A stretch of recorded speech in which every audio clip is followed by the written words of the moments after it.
madaxweynaha dowlad goboleedka koonfur galbeed Cabdicasiis Xasan Maxamed Laftagareen ayaa maanta soo gaaray degmada Waajid ee gobolka Bakool waxaa garoonka diyaaradaha isaga iyo wafdigiisa ku soo dhaweeyay wasiiro ka tirsan dowlad goboleedka koonfur galbeed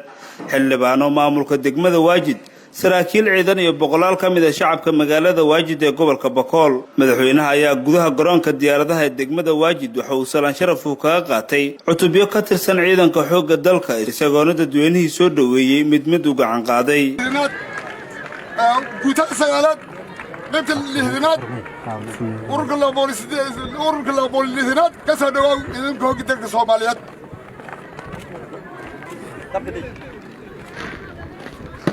xarunta hanuunista degmada Waajid ee gobolka Bakool waxaa madaxweynaha loogu sameeyay soo dhaweyn heerkeeda sareysay halkaasi oo ay ku diyaarsanaayeen boqolaal ka mid ah shacabka degmada oo u diyaar garoobay soo dhaweynta madaxweynaha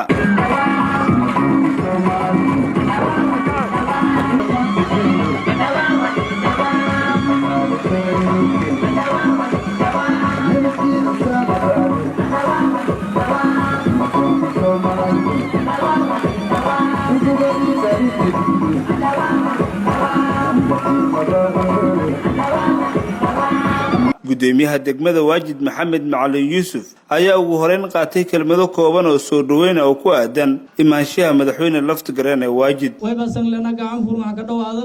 wal alla walaagi isigniin shantan oo khayr baa oo deegaankan wadan madaxweynadan ka horeeyta hadhawaayana gacan furma ka dhawaayana insha Allah way barajeeyana oo Ilaahay er walaay nin wadan oo wanaag waa baanin hormaray aragnay indho anuba ka aragnay ruuxaantii degmada Waajid geeka walaalaha gadeji iyo gaadiid iyo inshaqada dawladnimada iyo walkasta muujiyaasa walkasta wanaag ay hatanta ma ka koob korna dabcan ururada bulshada iyo afshokinga sheega uuna ka sheegaan oo Ilaahay er isla wadaaganan gudoomiyaha gobolka Bakool Sheena Macalin Nuurow iyo wasiirka arrimaha gudaha dowlad goboleedka koonfur galbeed Maxamed Abuukar Cabdi ayaa ka sheekeeyay marxaladii la soo maray dhismaha golaha deegaanka degmada Waajid iyo dadaaladii ay ku bixisay wasaaradda arrimaha gudaha dowlad goboleedka koonfur galbeed oo ugu dambeyntii miro dhalay dareemo kortaana runtii reer Waajid wali macnaha madaxweyne kiin sheegan adiin ogdaawna macnaha tokiinka sheegana reer Waajid waa dadka koonfur galbeed aan ka hadlaadgoonka maartay aan ka dhabar adeeg waay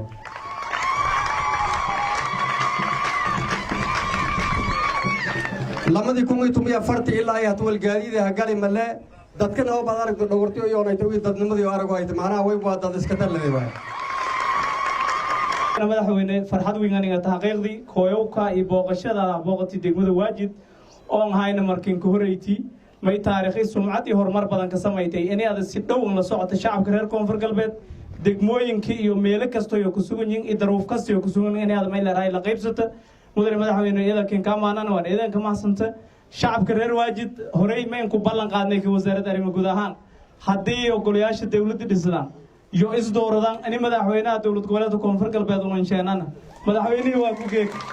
madaxweyne Laftagareen ayaa shacabka degmada Waajid iyo maamulkooda uga mahadceliyay soo dhaweyntooda waxa uu sheegay in Waajid uu imaaday ka qaybgalka caleemasaarka golaha deegaanka degmada oo dhawaan la dhisay safarkii koreey oo Waajid kooy mahayna safarkii kale aan Waajid kooy balani wali ka balanay maamulka Waajid in golaha deegaan Waajid la suubiyo dadka shacabka Waajidna isku dooradaan goladeega geeka wareem koynay balantiyeedaha ay fulli Ilaahay suurta galiyay maamulka koonfur galbeed suurta galiyay iyo wasiiradii madaxweyne Laftagareen oo si wata hadalkiisa ayaa ballan qaaday in wadooyinka xiran si degdeg ah loo furayo maadaama degmada Waajid muddo go'doonsanayd ilaahay idan sheey wali rajeeyana sidii safarkii hore aan ballan qaaday inay la aragi doono hoo Ilaahay jiratay oo furmaan Waajid iyo Baydhabo isku furanta Waajid iyo Xudur isku furanta qorshaha aan ku horeeyo qabado doonana kaasana gal doono insha Allah madaxweynaha ayaa imaanshihiisa ka hor degmada Waajid ee gobolka Bakool maanta wuxuu ka soo dejiyay laba gaari oo mid uu yahay baabuurta aan xabadda karin ee loo yaqaan bullet proof iyo sidoo kale gaari Cabdi Bilaah Maxamed Cabdicasiis Salaad wararka TV-ga caalamiga dalsan degmada waajid ee gobolka Bakool.